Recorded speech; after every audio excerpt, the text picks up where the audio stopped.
Hello, I'm Waqar Rizvi, and this is Scope. We're going to start off today's show by discussing a poll and a survey that was conducted by the American Enterprise Institute in the United States. Now, of course, as whenever I cover polls in my show, we're always wary that it doesn't cover, obviously, everyone in a population, so they have to be taken with a grain of salt, whatever the surveys and polls say. But nevertheless, it's interesting results, which this poll shows that 1 in 3 Americans that were surveyed believe that violence is justified if American leaders fail to protect the country.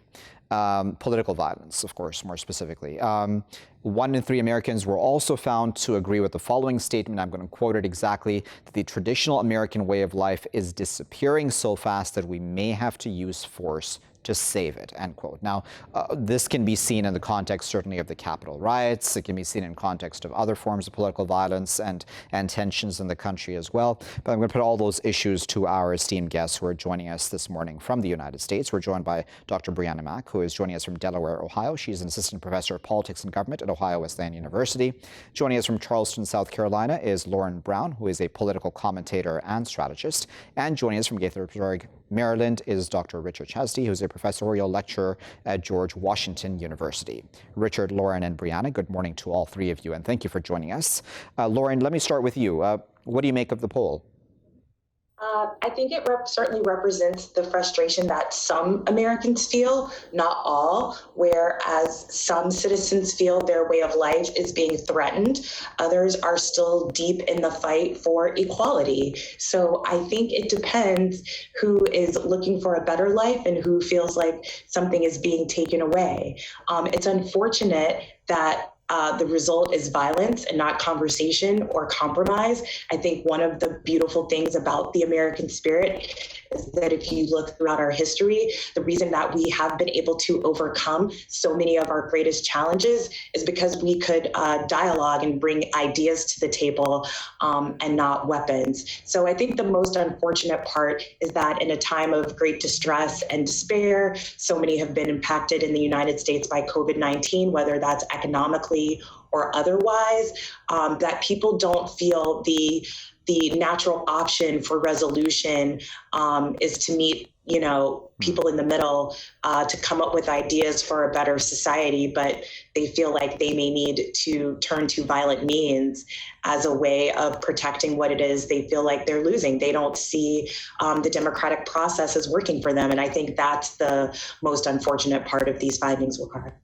Richard, what's interesting for me is that obviously whenever we look at such polls, it is the Republicans who do find that the situation in the country is not going well right now, and they obviously do not like the fact that Biden was elected and that Trump was not able to win a second term in office. But do you think it's fair to say that it's just limited to the Republicans or conservatives or whoever we may want to call that whole side? Do you think that there's also tensions coming from the Democrat side and the left-leaning side? Well, instead of sort of polarizing this in terms of Democrat and Republican or in trying to sort it out in that way, radicalization is a complex phenomenon, and it really involves, in many respects, the idea of loss, of some sort of trauma, at least in terms of one aspect of this.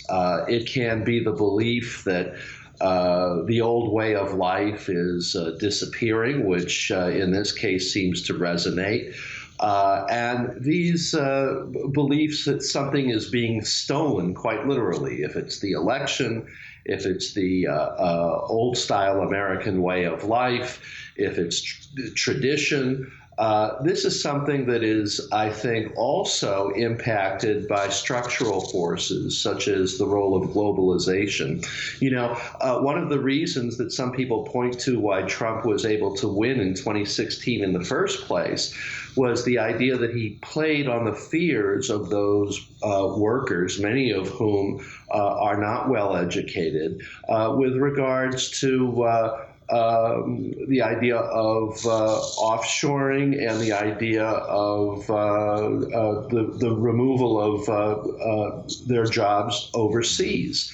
So that type of anxiety and that type of anger in terms of the economic dislocations was something that the Democrats really didn't have an answer for in 2016. And Donald Trump, who's a political entrepreneur and a fearmonger, played this to the hilt. Brianna, what are your thoughts on this? Because, when we're talking about the traditional American way of life disappearing, like for a lot of us on the outside, I would think that we would have a hard time defining what exactly we're talking about as disappearing. I mean, what is disappearing in your opinion? That was my knee-jerk response when I read the article too. Like, exactly what are we talking about? So on one end, we could be thinking about the quote-unquote traditional life, the house with the white picket fence and the 2.5 kids. However, on the other end, when we're thinking about the rhetoric that existed within Trump's political base, the Make America Great Again, of course, the comments is always like, so what are we talking about? Are we talking about going back to the 1950s? Are we talking about going back even further to early 1900s? Are we talking about going back to slavery?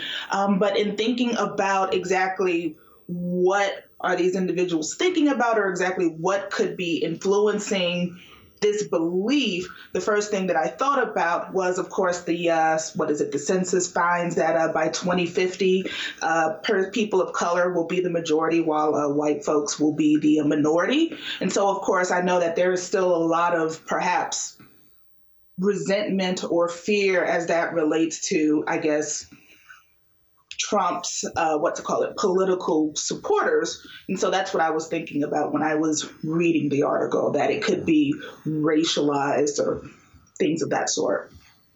Yeah, Lauren, I mean, that's I agree with Brianna. At least that was my first reading of that this was possibly, when we're talking about traditional American way of life disappearing, that it possibly has to do with race, or do you think that there may be something else at play here? It 100% has to do with race. And I think you cannot extrapolate the fact that you don't see Democrats, Native Americans, Black Americans, Latino Americans who were effectively had their children ripped from their arms during the Trump administration have a full assault on the Capitol. There's only one group of political-minded folks who stormed that Capitol on January 6th. And the reality is, when other communities in the United States historically and recently have experienced far greater loss than what some of these folks are discussing, which I think mostly is economic, they didn't take to violent means. They didn't attack our government. They just didn't. There's no historical precedent for that. So I think it's unfortunate that, yes, the rhetoric of Donald Trump has contributed so much to the vitriol that these people feel for their neighbors. And it's more upsetting because people who are saying that they are willing to turn to violence, that means they're likely to attack people in their communities. This is something we have seen play out, even at the height of the George Floyd protest last summer. Yes, there were attacks on buildings. Yes, there was damage, but you can replace a building. You cannot replace a life. And the lives of 5 Americans were lost on January 6th. The lives of our congressional members were put at risk, as well as our vice president. And it very, very easily could have gone differently. I mean, we've seen the videos now play out as a result of the impeachment process, where people were picking up phones and saying, we're going to call Trump and ask us what he wants to do next. They had an actual gallows outside of the United States Capitol. And moreover, when we talk about the damage that came from the uprisings and the unrest last summer, people were jailed and will serve time for that. The United States did not have any domestic terrorism laws on the books where these folks will be prosecuted to what I would consider the fullest extent of the law, because there is no full extent of the law. And what we've also realized as a part of this is, had the religion been different, had the skin color been different, there would have been a totally different response. So not only are these findings unfortunate, a lot of people are being re-victimized, realizing there is a different standard for white Americans when it comes to application of the law in our nation. Richard, I of course wanted to get your thoughts about what our other two guests have said when it comes to race, but I also wanted to put this out there that regardless of what the issue may be that certain Americans may be feeling like the country or the traditional way of life is being lost, is Biden, for example, just again throwing this out there, do you think he's the man to bring the country together? Because I mean that needs to happen, right? And I've asked many political experts on my show, is that regardless of what the issues may be, and regardless of how legitimate or illegitimate the grievances may be, nevertheless people feel in some way that things aren't going their way, and they're acting that out, and that may very well lead to more violence. We need somebody who unites the country, don't we? Well, first of all, let me tell you that race is undoubtedly a major part of this, and I would agree with both of my colleagues here. And we see this in terms of the endorsement of QAnon on the part of so many, and the racist and anti-Semitic T-shirts and other symbols that were so clearly visible during the siege of the Capitol. My concern, to be frank, my concern about this notion of people coming together seems to me a little bit the cart before the horse kind of depiction, insofar as that people that have engaged in this type of behavior need to face consequences for their actions. And it's extraordinarily troubling that so many in the Senate, who are now presiding over the trial of Donald Trump, the second trial of Donald Trump, have in some way, and some in more obvious ways than others, expressed support for the QAnon movement and for the racism and the bigotry and anti-Semitism that is inextricably bound with those movements. So yes, race is inextricably bound up with this entire phenomenon. What's important for me is first that there is made clear to the American populace at large that there are consequences for behaviors that fall outside of the law, extra legal actions. And it's in that vein, in that context, that healing then has to unfold. So, Brianna, let's talk about solutions, if we may. I mean, of course, none of these are sure guaranteed ways, I'm sure, to fix things. But does the solution, do you think, lie in better education, for example? And I say that because we've had, just for example, I did a story yesterday in the UK for the youngest terrorist that's been charged there was a boy who was started at the age of 13 into neo-Nazi propaganda online, etc. And I would think that we have a lot of young people, unfortunately, possibly in the U.S. too, who are becoming radicalized, especially online. Is it a question of needing to reform the education system to control that sort of wave? I'm not too sure education will be the way to do so. And the reason for that is because here in America, of course, parents still have great influence over what types of schools their kids go to, even all the way up to the college level. I want to say there was sometime last week, there was an article released where a Cornell law professor had created his own database that listed all of the colleges and universities that taught critical identity studies or anything of that sort that tries to educate students on the nature of race relations here in America. And so even with that being done by essentially another colleague of ours at an Ivy League institution, that indicates that perhaps education may not be the best route to do that. I think the best route would be ultimately for the GOP to take charge and to officially denounce and punish everyone that was involved,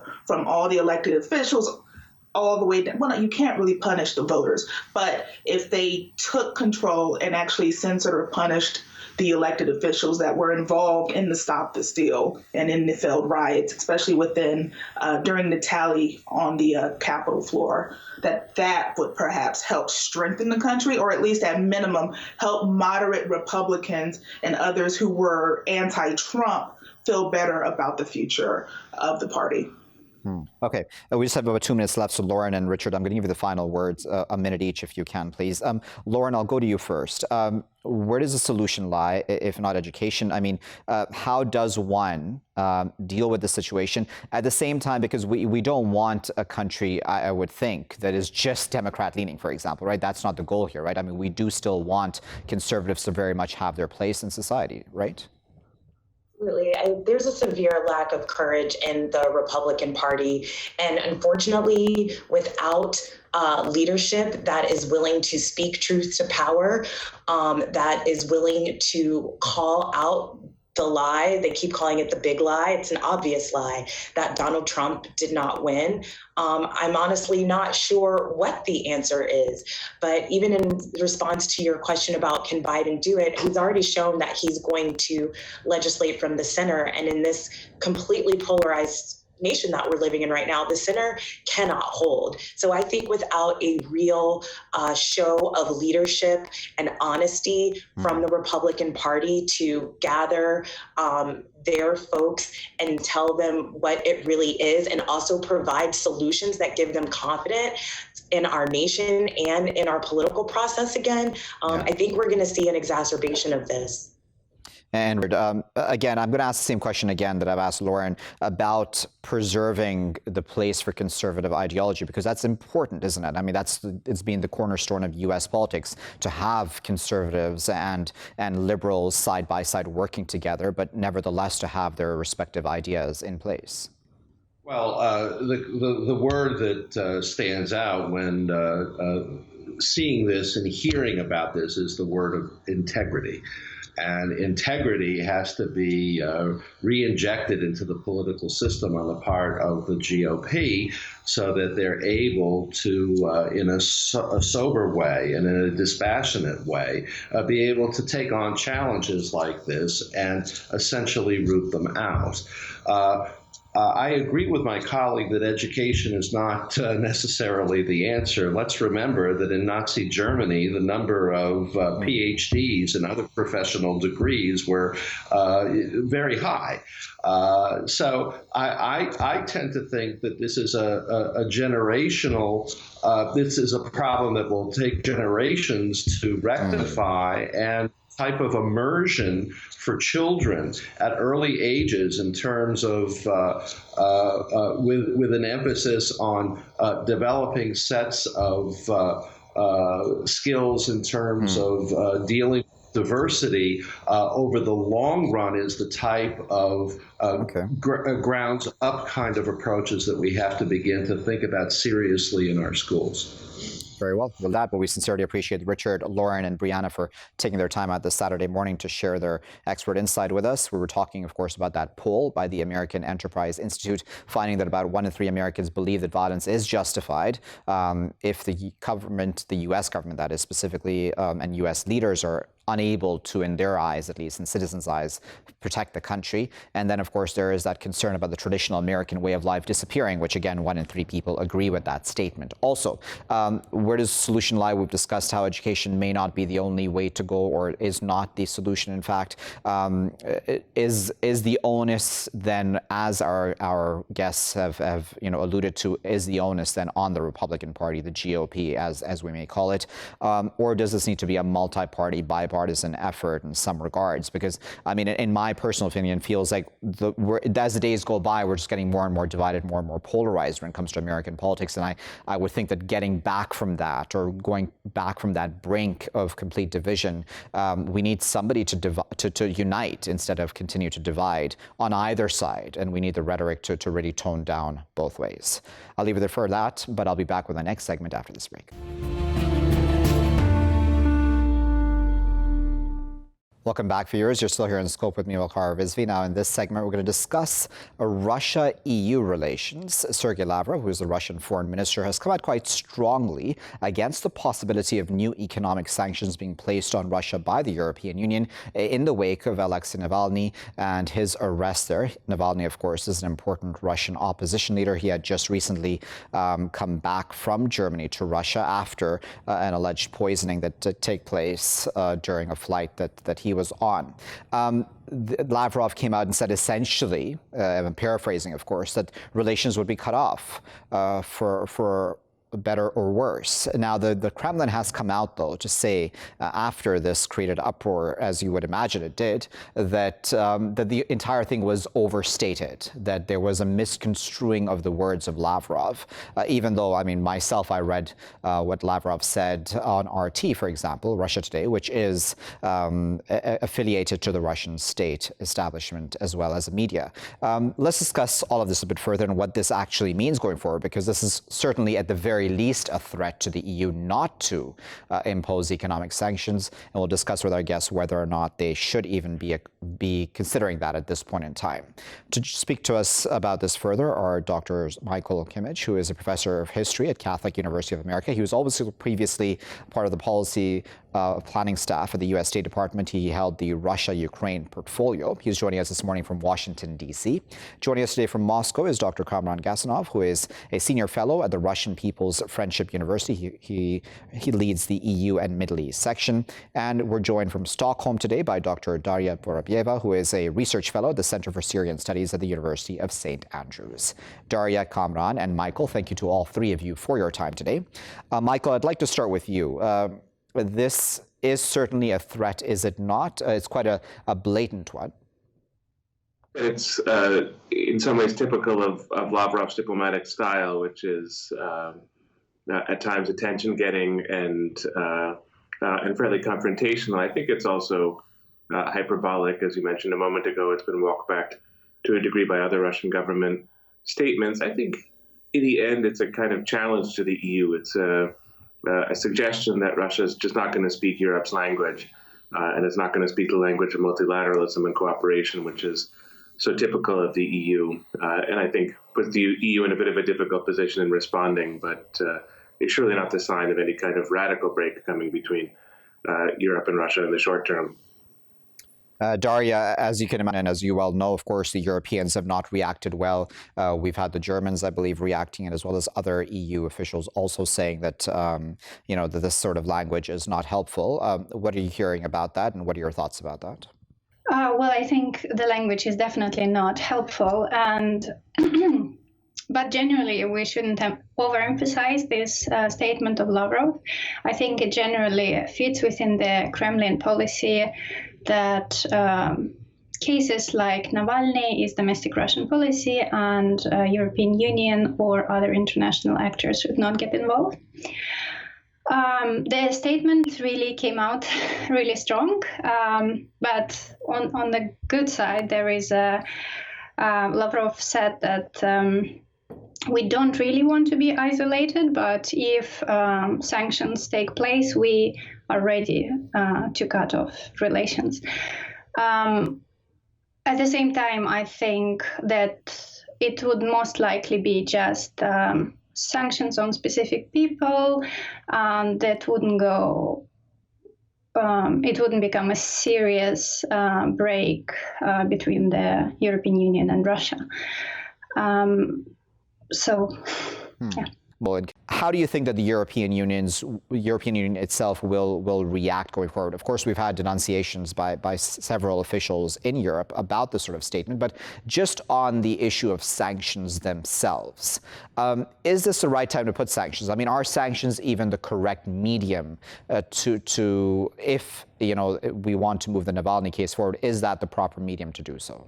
Well, if you want to move the Navalny case forward, I don't think European sanctions or U.S. sanctions, for that matter, are going to play much of a role. I think part of this is Europe responding to its domestic audiences, which feels that something has to be done about Russia's conduct, and you get similar pressures in the United States. And I think there's also a need for a sort of symbolic gesture. That this is impermissible from a European point of view, the Navalny case, the abuse of human rights in Russia, and sanctions send that signal. But it's not going to change Putin's calculus, and it's certainly not going to do anything to free Navalny in the next 1, 2, or 3 years. So it's a politics of symbolism, and that's in a sense what Lavrov is engaging in on the other side. Kamran, what is Moscow's viewpoint at this time when it comes to the sanctions? Obviously, Moscow would not want economic sanctions placed on it, but what exactly is it expecting the Europeans to do in response to the Navalny case?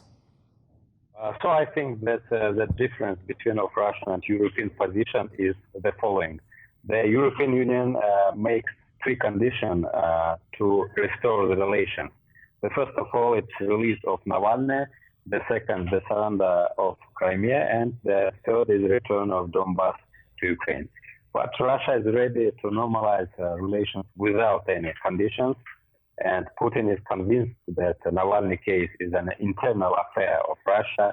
It's a matter of sovereignty, and the topic of Crimea is also closed. And I doubt that any other leader, even if not Putin, will surrender Crimea to Ukraine. So the position is to normalize, but without any condition. And as for Donbass, it's also the problem, the issue which worsens bilateral relations. Russia blames Ukraine that it doesn't implement the Minsk agreement, and so we should blame Ukraine, not Russia. I think that both of these players are interested to normalize relations, but the approach are very different, and here we have also the influence from the side of the United States. And I noticed that after Biden came into the White House, the European Union feels now more confident to spread the democracy and to make a pressure on Russia. But at the end, I think both of these players, Russia and the European Union, they will lose if the relations will be much more depressed.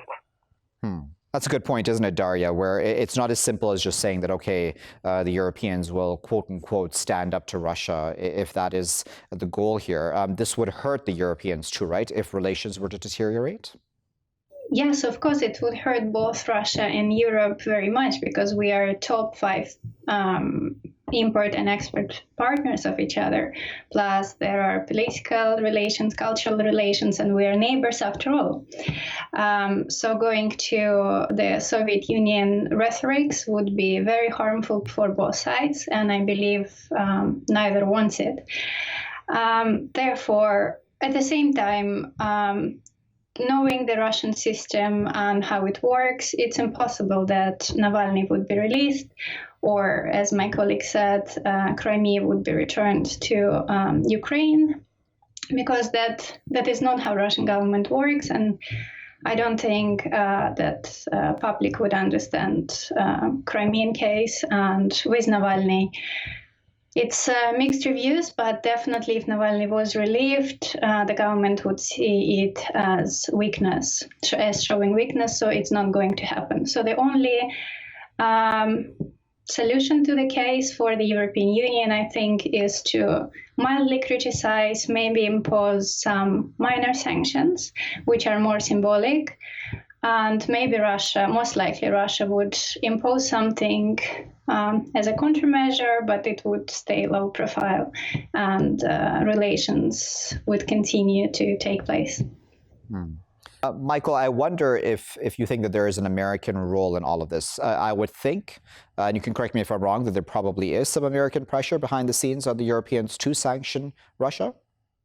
I don't know about pressure, but there's certainly, I'm sure, a lot of willingness on the Biden administration to cooperate on sanctions. And in fact, if you look at statements that have come out in the last 2 weeks, you'll see a lot of coordination between European governments and Washington about the Navalny trial, about the expulsion of 3 European diplomats from Russia in this past week. So clearly, there's a lot of conversation going on in European capitals and in Washington about what to do about Russia. But whether the U.S. is actively pressuring Europeans to sanction, I'm not entirely sure. But it will be a joint effort, and that's, of course, a stark contrast with the last 4 years of the Trump administration, where that sort of cooperation was never pursued by the Trump administration and was undesired. And indeed, that could be emboldening some forces in Europe to take a harder line on Russia. You know, Kamran, the narrative for a lot of us has been that Navalny, because of Navalny's arrest, there were huge protests, and there were huge protests. Certainly, there were significantly large protests. But is this genuinely a threat to Putin, in the sense that, do you think that if sanctions are placed on Putin, that makes his own political legacy and his political standing, a bit weaker? I think this protest. Of course, every president, every leader would prefer not to have such a protest. But if you see the people which participated in this protest, they are young people. This is minority of Russian population, and the most of these people they don't agree with Navalny. I mean, the Russian population. They generally don't support Navalny. But I think that this case will deteriorate the Russian-European relations more than the power of Putin. As for Putin, I think until 2024 he will rule without any problems. But for him, the main problem is to find a man who can continue his policy. He needs a political transition, and I think that he already found, but he didn't announce yet, who is the next president as he sees this transitional process. And I think that this could be the current prime minister of Russia. And I see that his role is increasing in social and economical life of Russia. And he should show that, Putin, he should show that he makes not only for foreign policy, for geopolitics, but also for economy. And this is the main problem, how people live, the wages and generally social problems, they must be solved, and the people should feel that they're in safety and their wages are increasing, notwithstanding this pandemic and crisis. Daria, I wonder if you think that there is a better approach for the other side to be taking towards Russia, right? Because, and to be fair to the Western countries, there seems to have been a wave of negative stories coming out related to Russia, be it election meddling in the United States, cyber hacking, fake news, et cetera, et cetera. There's been a lot there. Crimea, as was mentioned before, and now Navalny. Seems to have been that huge wave of negativity. But then at the same time, do you think that the other side could possibly be taking, a different approach to this entire thing? Yeah, I think it's a great moment at the moment. If the European Union really wanted to improve relations with Russia, the moment is one of the best. Because if we look at internal Russian situation, Putin's legacy is not as strong as it used to be, let's say, a couple of years ago, because of COVID, economic situation in Russia is not so good. So many people have tensions, and it's psychologically has been very difficult for people to live in this state of uncertainty. What will happen if they will have jobs? Plus, it's not psychologically healthy to, stay indoors all the time. So people are really tense at the moment, and what they would notice in other times, for example, if we talk about this movie, a documentary about Putin and his palace, in other times maybe people would not notice it, but at the moment, anything which increases tensions a little bit inside the country can lead to worse consequences than normally. So the government understands that, and they want to be a bit more careful, and they don't want to further worsen Russian economy by cutting ties with the European Union. So I think Russia would prefer to keep good contact and especially economic ties with Europe. And at the same time, Europe should probably understand that Russia is not exactly the same as European Union liberal democracies.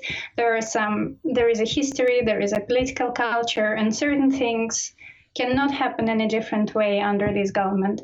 So if they would have a little bit milder critique, and if they would understand that certain things are impossible at the moment in Russia with the current government and with the current alignment of forces, if you want, then I think it's a perfect moment to establish better relations and closer relations. But both sides need to be ready to openly and honestly communicate and go into deeper level than just mass media critique and bold statements. I'll give you the final word before I let all of you go. I wanted to ask about something that a left-wing member of the European Parliament, Claire Daly, she's an Irish member of MEP, she had said something about Russophobia in the European Parliament, just in Europe overall. And I'm not saying that I agree with everything she says, but there are a few points that she made which I wanted to get your thoughts about. On Navalny himself as a person. She didn't speak very well of him, said that, he is anti-immigrant, he is possibly known to have some racist views as well. And secondly, then she made the comparison to Julian Assange, right? Saying that if, for example, Navalny had not been Russian, for example, and had been arrested anywhere else in the world, for all the grievances that he has been arrested for, that there wouldn't be the kind of uproar, because there hasn't been, for example, the kind of uproar in Assange's case and I'm talking specifically Western capitals. Does she make a good point there? Do you think that there is a certain level of irony here?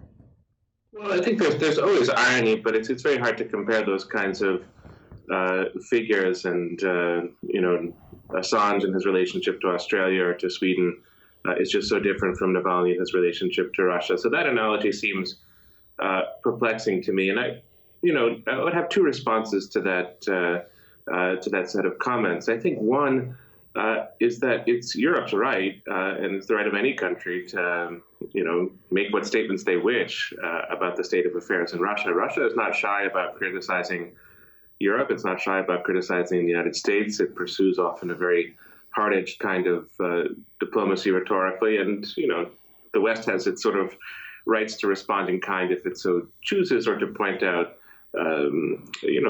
problems in Russia and comment on it. I think that there's a line, though, and it's ultimately not for the West to say, exactly as Dr. Vorobyeva was saying a moment ago. It's not for the West to say what sort of form of government Russia should have. And I don't think American or European diplomats have done a great job of walking that line. And the moment they go over, you can see that the Russian government sort of pounces. So by all means, it's legitimate to be critical, but I think that we in the West should be sending the signal that the business of Russian politics is really up to Russians. So far, much too often the messages get muddled on that point. I think that's a point to end on. We appreciate Michael, Kamran, and Daria for taking their time out this Saturday to speak to us and to share their thoughts with us about Russian-Western relations. We were talking about the EU mostly, but also we did talk about America-Russia relations as well. Will the EU go ahead and place its economic sanctions on Russia regardless of Sergei Lavrov's threat? It may very well. But the list of grievances that the EU has with Russia, as Kamran and Daria and Michael also had mentioned, it's quite far-fetched to expect, for example, the Russians to give up Crimea or Donbass and respect the other wishes that the EU has of Russia.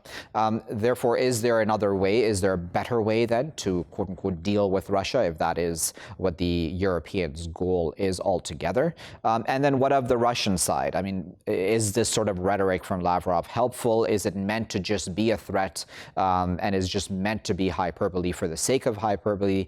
The Kremlin, as I said, has walked back that statement, saying that it's been misconstrued and overstated. However, as I said, we found the story on RT itself, which is, as I said, affiliated to the Russian state. I'll leave it there for now. I've been Waqar Rizvi. Thanks for watching.